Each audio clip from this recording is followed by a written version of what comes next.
Good morning. Welcome to Deep Listening Thursday with Fifth House Ensemble. I'm Hareen Koshak, and joining me today in Zoom are Grace and Kelsey and Mason and Karen and is it Anna? It says Karen, is that right? It's Anna. Anna, oh, thank you. Yes, Perfect. I always prefer to pronounce people's names correctly. Um, and Rick. And I think, oh, and then Parker is in behind the scenes running our stream this morning. Grace has decided to skip Halloween.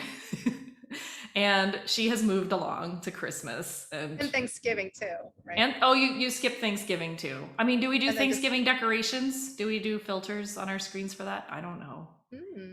There's a first time for everything. Yeah, exactly. Great. So yeah, it's looking a little overcast here today.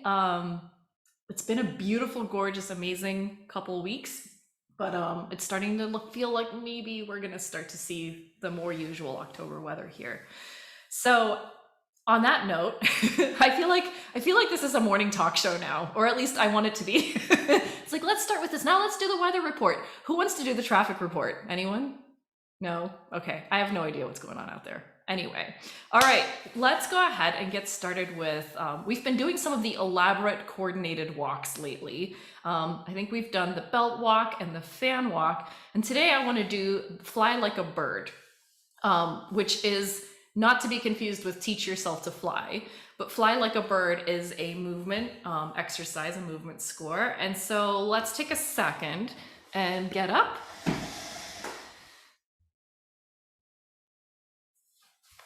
Kelsey did this one with me yesterday. Kelsey and Mason did this one with me yesterday, actually, with our detention center students. And we had actually, I guess that was Tuesday. That's why we weren't here on Tuesday. That's right. So it's a pretty full room. It must have been kind of quiet on Tuesday on the Fifth House side, since we were all in there. Okay, so take a second and shake it out. Just check in with your body a little. Maybe give yourself a little, bend your knees. Find the places where you are feeling a little bit of tension. I've been rolling my neck a lot lately, and then surprising things happen when I do that.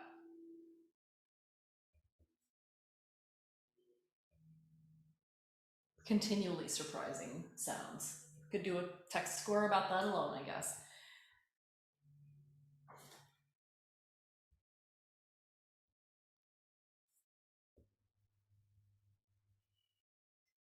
Okay.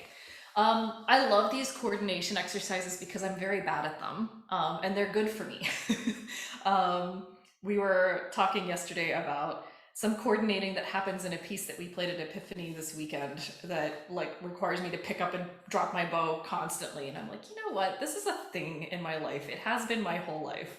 Being coordinated enough to do multiple things with my body that involve both hands at the same time. It's why I'm not a good pianist too, I'm convinced. I barely got through my requirements for school because somehow using my feet and using my hands at the same time, it still eludes me. But I don't know how my compadres here in Zoom feel about playing the piano in addition to their other instruments, because many people play multiples. Yeah, Mason thumbs down. Yeah, it was a necessary evil. Karen, go ahead. It sounds like you're going to say something. Oh, I'm just going to say I didn't want to be good enough to be asked to accompany people. Yes, I totally hear you. Yeah, I know. I figured out how to play four-part chorales barely, and I think accompany the Star Spangled Banner. I think that was a requirement, and then that was as far as I got. Even though my mother was a pianist and that was technically my first instrument. So yeah, all right. So here we go. I want to see how much slack I have on my cord here. I might be able to move this. Okay. So for fly like a bird, we're going to start at the top again. We're going to start with the top part of our bodies. And I want you to just go ahead and take a couple deep breaths.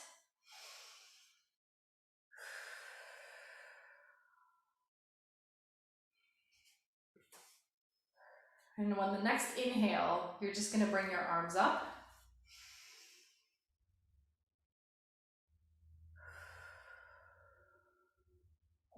And Consider your wingspan. You can feel like a water bird, like a heron or a crane.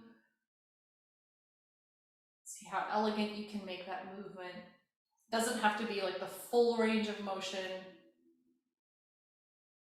Maybe up to there. There you go. Now on this next time, as you're doing that, I want you to pick a direction for your head to turn. Go right.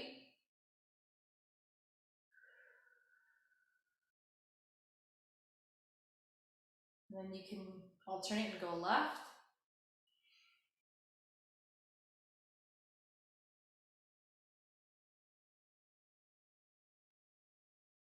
And see if you can sort of pace the movement of your head, sort of coordinate with that wingspan reach.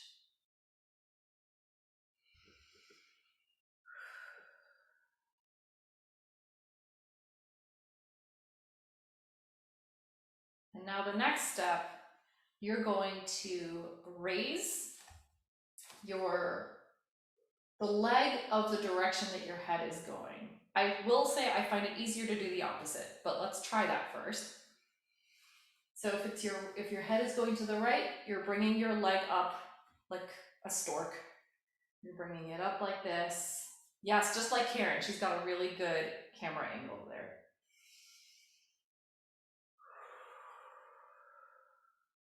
And then you're going to do the opposite.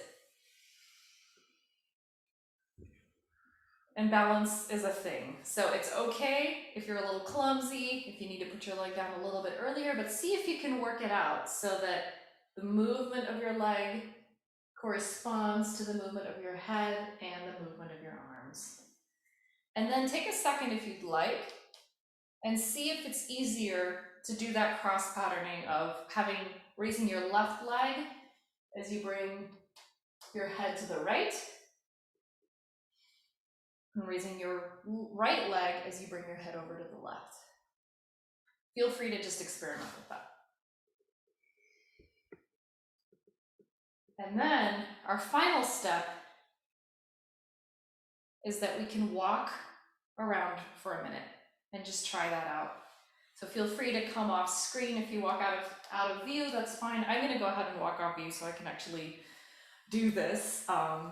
So bear with me for a moment, but go ahead and feel free to experiment with that. And feel free to continue to experiment with that balance of the right leg and the head going to the right versus the left leg and the head going to the right.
And when you're ready, feel free to start to wrap it up. Take your time though.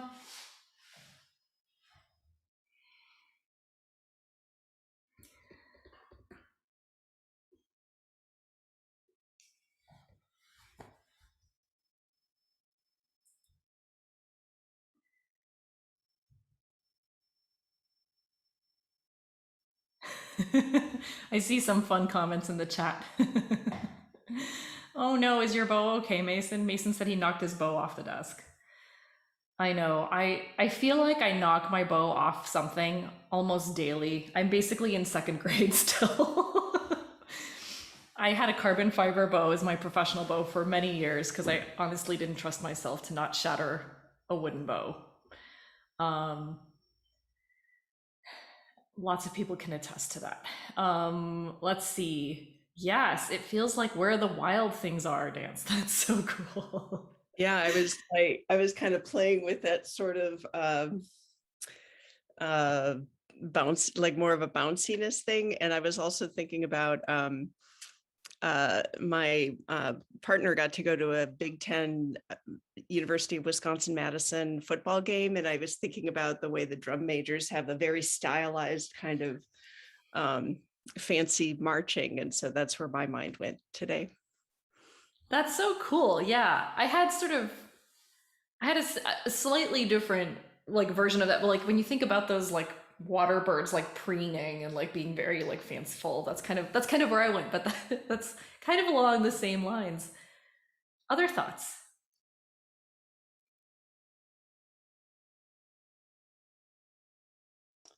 I had to cut way back. My balance isn't what it used to be. Yeah, I know. Mine too. Not that it was great before, but but I'm curious, like whether one coordinated version of it was easier or harder than the other. Like the left leg with the head going to the right versus the right leg and the head going to the right. I'm curious to hear. That's a poll. I guess we could make a poll and see how people do. But I think that's very interesting because the original score is actually to the same direction Yes. as your hand motion. But I Right. remember when we first did it, it was very awkward. It was easier to do it opposite side. right. But now, since we've been done it many times and got used to that score, it actually, I don't know, it felt easier to do it with the same direction. It's just, how our body just adapts, once you do it over and over, all those muscle memories, it's, that's what we use as a musician, all the muscle memories. Yeah. Yeah, totally. And I agree with you. And I remember the first time we did this one with Brian and Leila too. And I was like, I'm so bad at this. But Leila's favorite thing to say is LOJ, right? Lift off judgment and get out of your head with these things. It's really just a way to bring awareness to ourselves and to calibrate. So yeah, I agree with you. I do find I initially found that other way a little bit easier. I think the thing that I was concentrating on more today than I remember in the past is sort of that it's almost like the components working in gears together and like that pacing of where each individual movement is in tandem and in relationship to the others. I don't know that I've ever like put quite as much thought into that before, but yeah. Any final thoughts on Fly Like a Bird?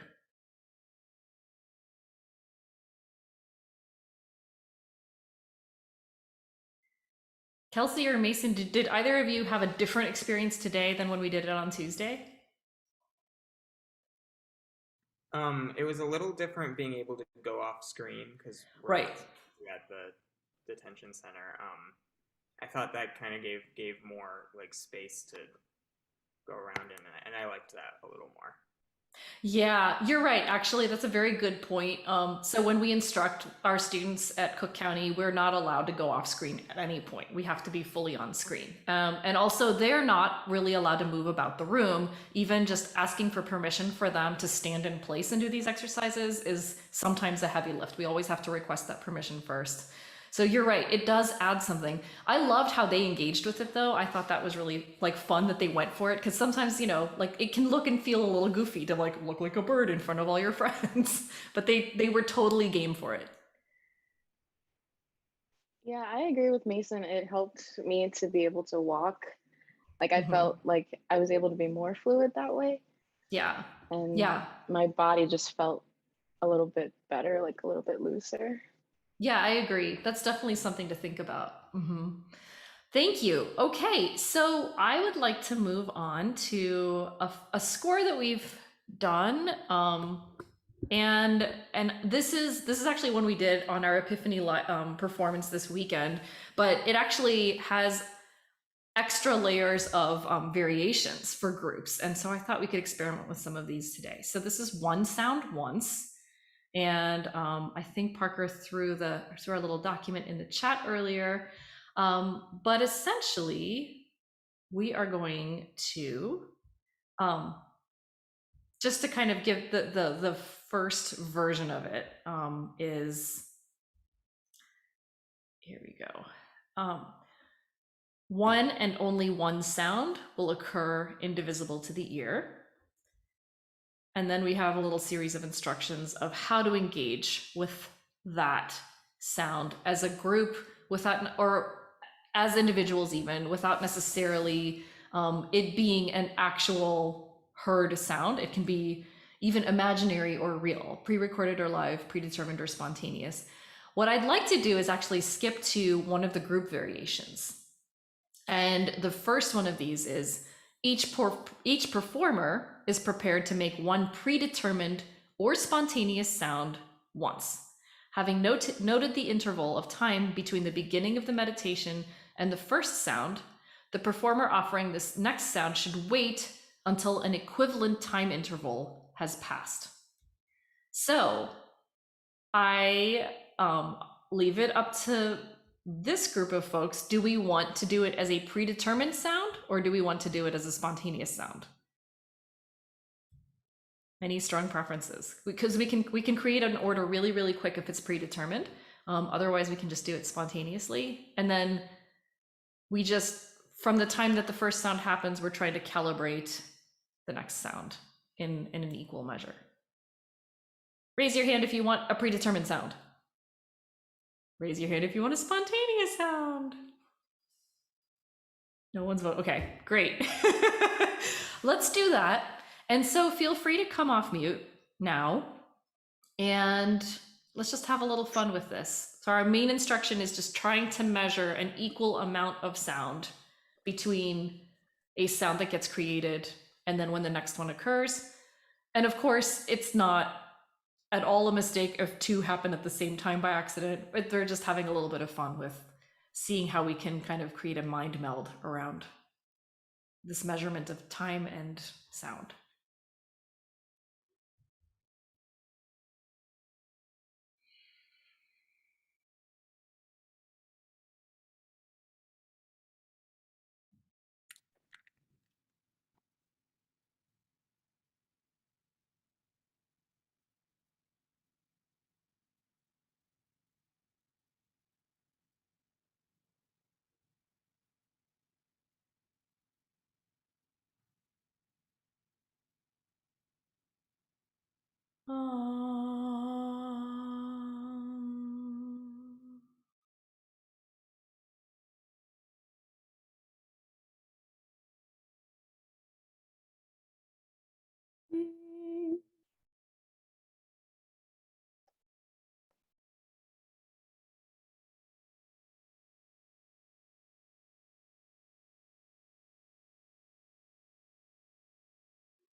Did we all go? I think so.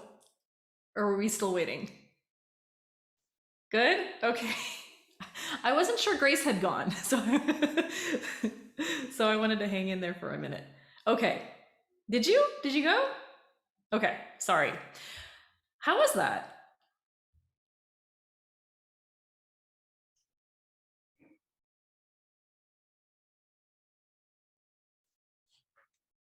It felt more exposed than normal for some reason.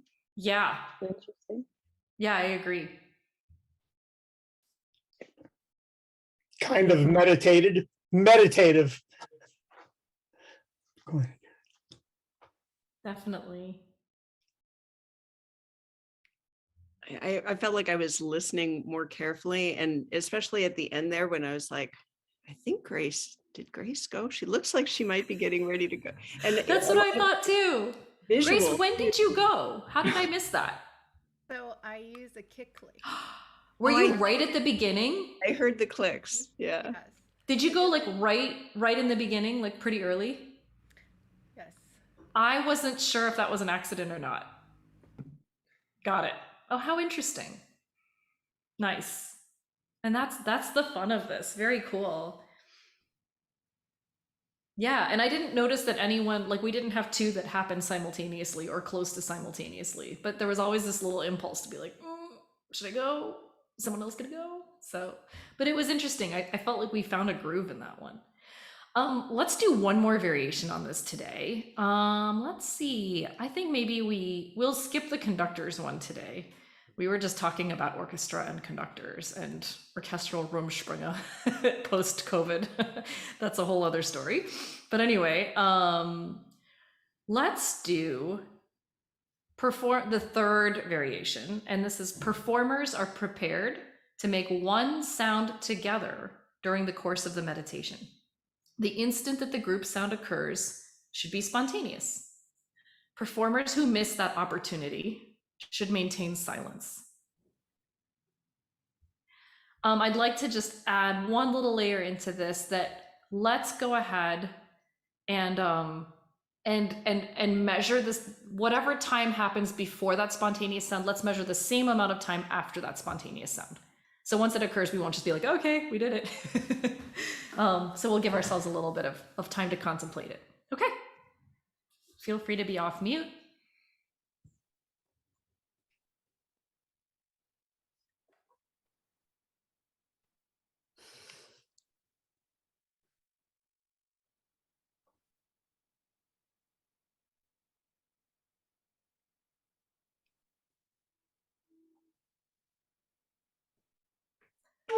Mm.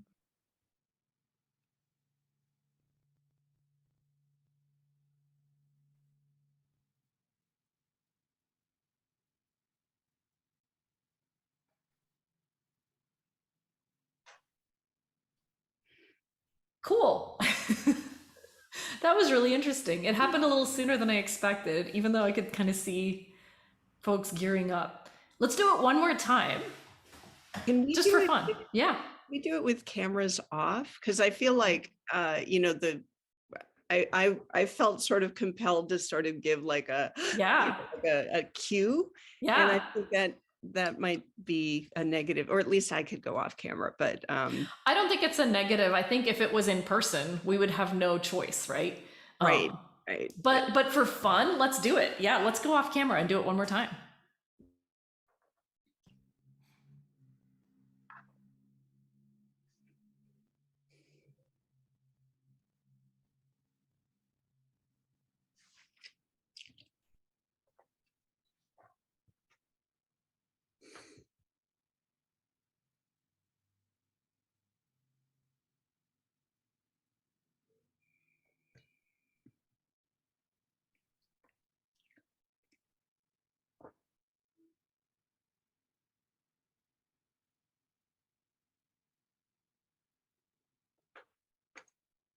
Mm,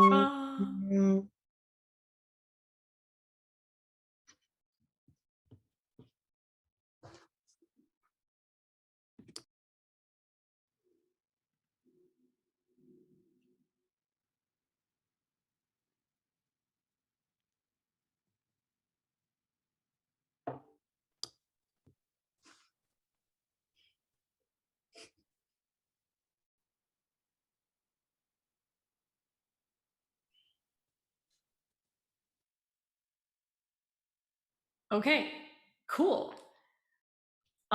First of all, I'm curious to know what people's perceptions were for the amount of time that passed after the sound and when I started talking just now.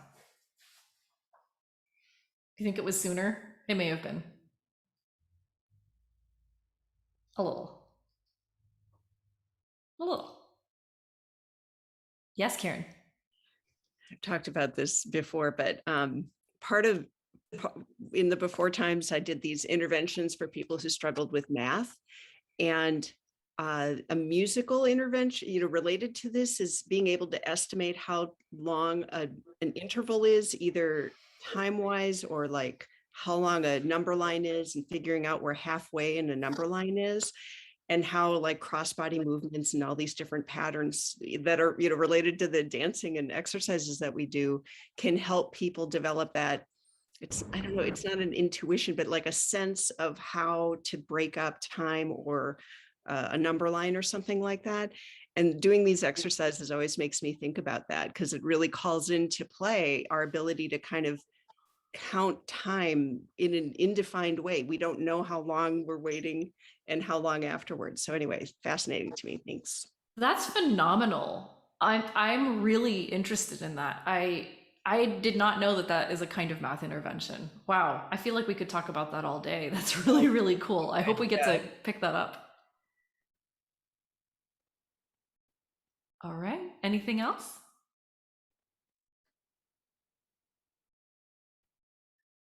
Cool. Well, thank you. I'm excited to explore the score a little bit more and dig into it. I think it fell by the wayside a little bit, and then we tried it out this weekend and had fun with it. But there's just so many applications to it. So, yeah, have a wonderful weekend. I know it's weird to wish everybody a wonderful weekend on Thursday, but so be it.